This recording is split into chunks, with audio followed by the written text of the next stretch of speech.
These people won't let me film this video for nothing.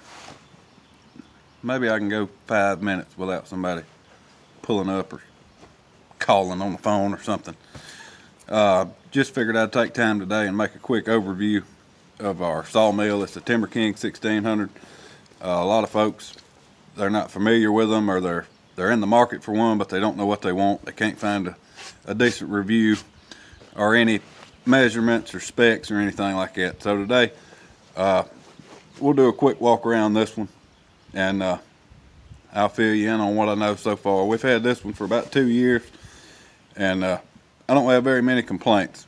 There are a few things that I wished it had, and I'll go over that, but all in all, it's a pretty solid mill, and it's perfect for us. So anyway, I'll take you around it and show you what we got. The first thing I'll start with is it is portable. It's got an axle under the back, and it takes a 2 5/16 ball.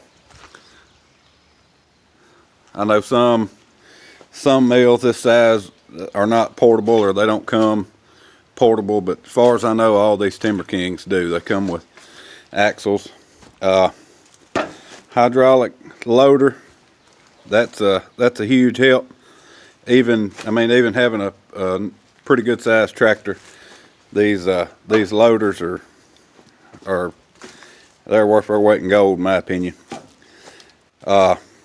Here it's got 6 of these leveling jacks, one on the front, one about midway, and one towards the back there. Another really common question I get is, how long of a log can you cut?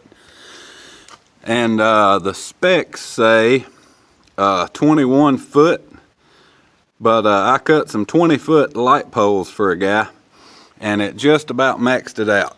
I don't know if I had 2 or 3 inches on either end, so 21 foot would definitely be pushing it, but that's what it's rated at.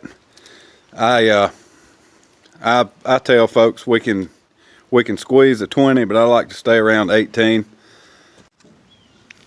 The next question I get a lot is, how wide of a tree can you cut, or how wide of a cut can you make?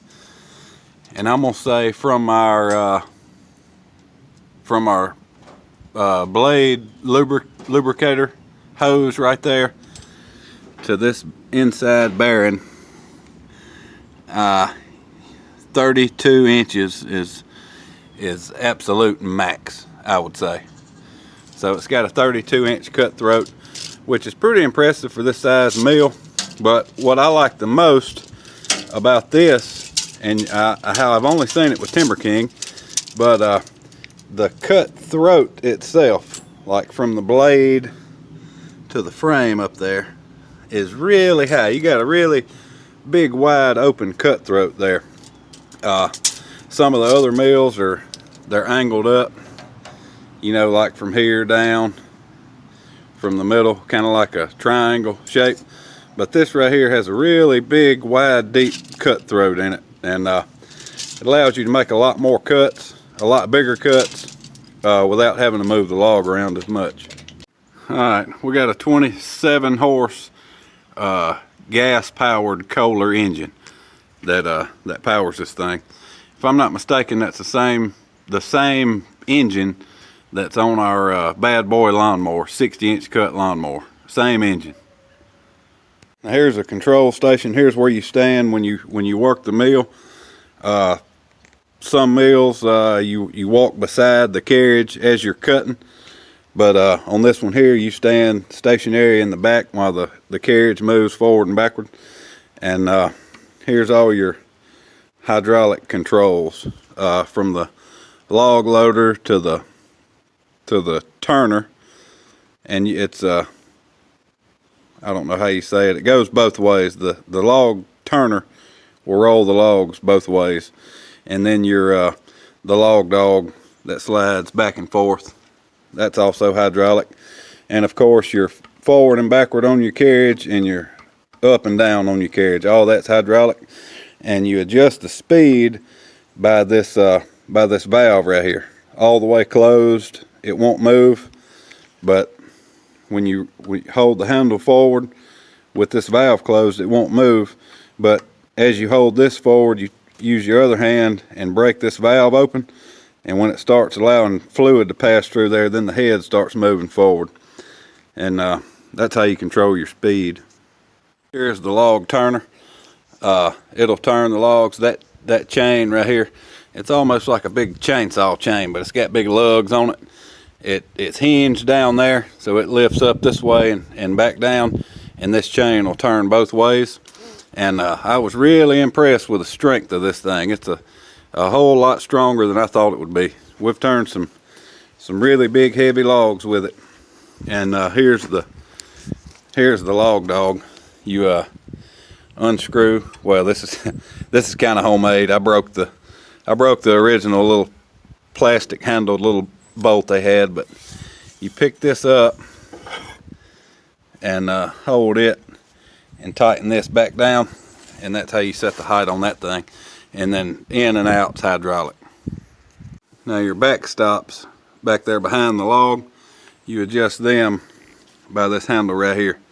You pull this pin and lift this handle. I'm trying to do it one-handed, but as you lift this handle, those go down. So I'll work them up and down so you can see.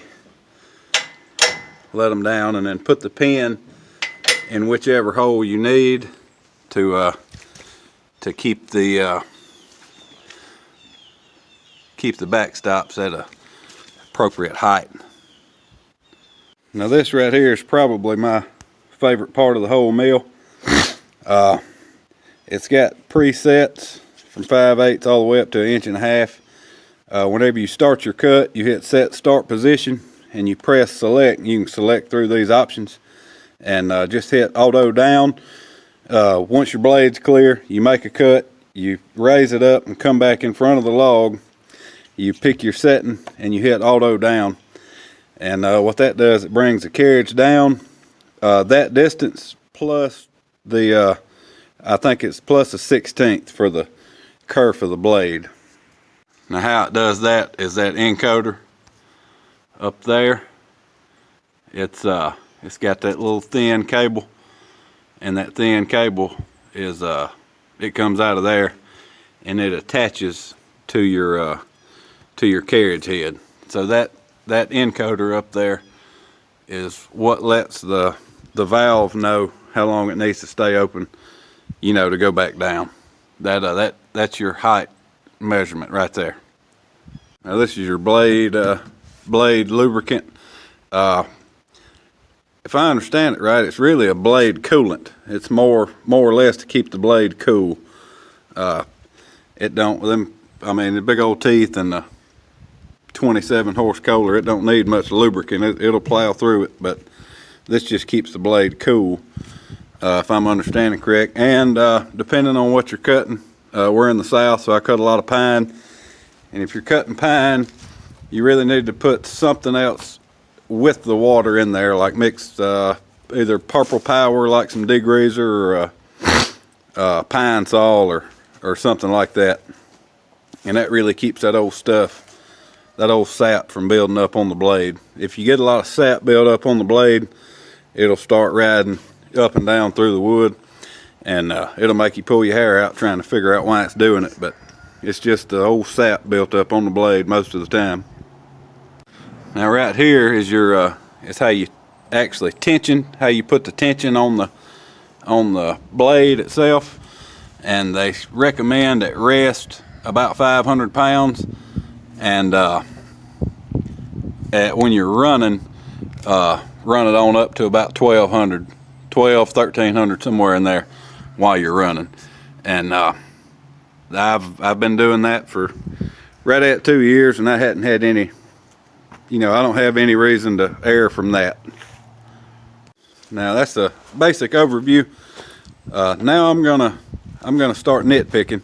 If I was able to change a couple of things on the mill, this is what I would change.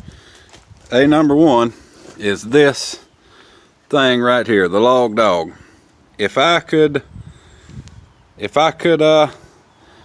make the up and down of this, be able to adjust this up and down hydraulically from back there, that would be excellent. This right here is most of my walking. It's coming over here, adjusting this thing up and down. You think you got it just right, run it over there, and the blade gets almost to it, and you realize you're about to hit it. So you got to unclamp it, come down here, loosen it, lower it, put it back, walk back. Anyway, if we could make this hydraulic, that would be amazing. Now, nitpick number 2. If there was one other thing I could do other than make the log dog up and down hydraulic, would be to be able to control my fuel from here.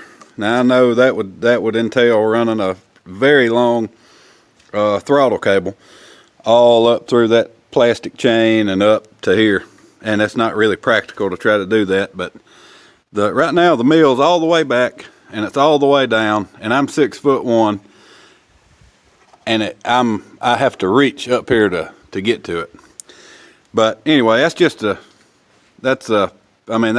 a real biggie. But if there was 2 things I could change about it, that would be the 2 right there.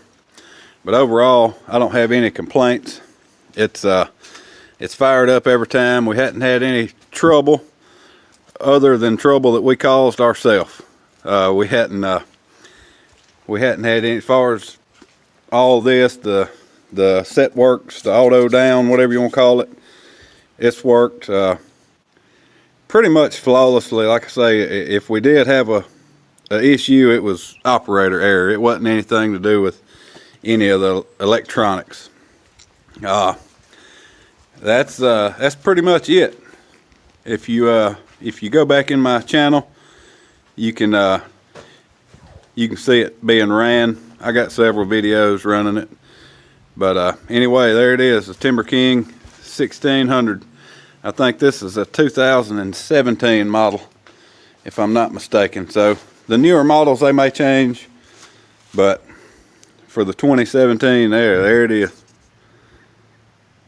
Thing I'd like to add before I go, this entire sawmill is welded together.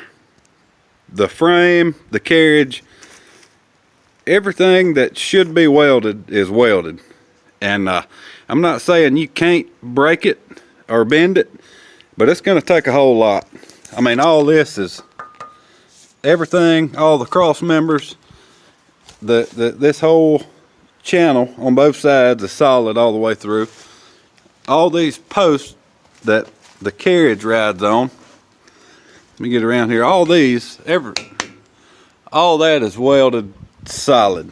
I mean, you're not going to knock any of these vital parts. You're not going to knock any of them out of square, out of adjustment. I mean, it's tough. It's a heavy mill, but it is solid.